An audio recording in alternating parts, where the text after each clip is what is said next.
একটা বড় ব্যাগ নিয়ে ট্রেনে উঠলেন এক মহিলা। ব্যাগে কি আছে তখনো পর্যন্ত জানতাম না। আমার অপোজিট সিটে উনি বসলেন আর বস্তার মতো ফুলো ব্যাগটা পায়ের কাছে নামিয়ে রাখলেন। কেন জানি মনে হচ্ছিল মাঝে মাঝে ব্যাগটা নড়ে চড়ে উঠছে। জিনিসপত্র থাকলে তো নড়তো না, নিশ্চয়ই কিছু একটা আছে, মানে জীবন্ত কিছু। ব্যাগে কি আছে সেটা দেখার উপায় আমার নেই, কারণ ব্যাগের মুখটা দড়ি দিয়ে বাঁধা। ইতিমধ্যে এক হকার ভাই ট্রেনে উঠে কলা বিক্রি করতে উঠেছে। তো ওই মহিলা মুখ বাড়িয়ে কলা বিক্রেতাকে ডাক দিলেন, এই যে ভাইপো এদিকে। কলা বিক্রেতা মহিলার ডাক শুনতে পেলেন। তখন মহিলা জোর গলায় ডাক দিলেন, এই কলা, এই কলা ভাইপো, এদিকে নিয়ে এসো তোমার কলা। শুনতে পেয়ে কলার ঝুড়ি নিয়ে এদিকে আসতেই ওই মহিলা জিজ্ঞাসা করলেন, কলার দাম কত? কলা ভাইপো বলল, 1 ডজন নিলে 50 টাকা। দুটো হবে? দুটো নিলে 10 টাকা লাগবে। মহিলা বললেন, তাই দাও। তারপর 100 টাকার নোট বাড়িয়ে দিয়ে বললেন, কলা ভাইপো তোমার কাছে খুচরো হবে? কলা ভাইপো একটু রেগে বলল, 10 টাকার কলা কিনে 100 টাকার নোট?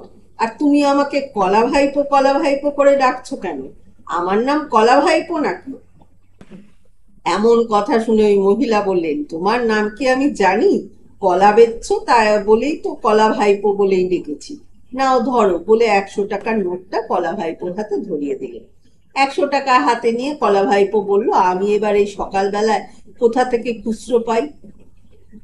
বলবে তো আগে। ওরকম জানলে আমি তোমাকে কলা দিতাম না। ইতিমধ্যে ওই মহিলার ব্যাগটা নড়ে চলে উঠলো। কোকর কো রবে কি যেন একটা ডেকে উঠলো। আমি থাকতে না পেরে জিজ্ঞাসা করলুম, কি আছে এতে? মহিলা ভারী কি গলায় বললেন, মোরগ আছে। কলা ভাইপো তখন ব্যাগটার দিকে ভালো করে তাকিয়ে দেখলো, তারপর বলল, ভারী ঝামেলায় ফেললে তুমি। এবার খুচরো কি করে পাই? আমি দেখি কারো কাছে খুচরো হয় কিনা।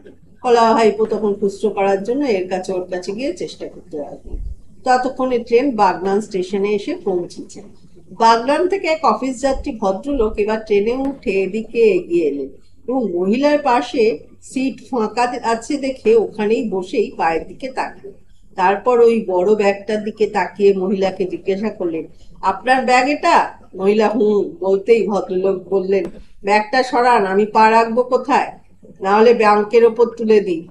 ওপরে ফাঁকা আছে তো। মহিলা বললেন, ওপরে তোলা যাবে না, ওখানেই থাকবে ব্যাগটা, আপনি অন্য জায়গায় বসুন। আর যায় কোথায়, লেগে গেল ধুমধুমার ঝগড়া।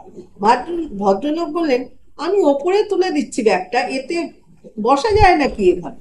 মহিলা বললেন, ভারী বেয়ারা লোক তো আপনি, তখন থেকে বলছি তো তোলা যাবে না। কেন, কি এমন মহাভারত আছে যে তোলা যাবে না? মহিলা কিছু উত্তর দেওয়ার আগেই ব্যাগের ভিতর মহারাজ কোকর কো বলে ডেকে উঠল। ভদ্রলোক খাড়া হয়ে গিয়ে নাক সিটকে বললেন, আপনি মুরগি নিয়ে ট্রেনে উঠেছেন এই অফিস টাইমে? এইসব, আপনি লেডিসে উঠলেন না কেন? ঠিক সেই সময় কলা ভাইপো 100 টাকা খুচরো করে নিয়ে চলে এসেছে। দেখলাম ভাইপোর হাতে তখন 10-20 টাকার সব নোট। মহিলার দিকে টাকাটা বাড়িয়ে দিয়ে কলা ভাইপো ভদ্রলোককে উদ্দেশ্য করে বললেন, কিসব আজে বাজে কথা বলছেন দাদা, আপনার সাহস তো কম না।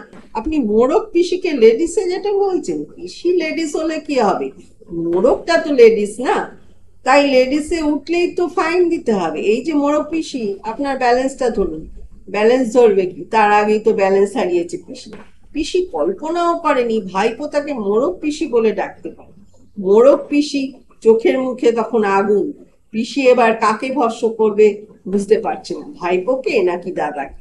এদিকে কলা ভাইপো সেও বেশ রসিক। হাসতে হাসতে পিসিকে বলল, ও মোড়ক পিসি, আমি কি তোমার নাম জানি? আমি যদি তোমার কলা ভাইপো হতে পারি, তো তুমি আমার মোড়ক পিসি হতে পারবে না কেন? কলমে সরজিৎ ঘোষ। ভালো থাকবেন, ভালোবাসায় থাকবেন।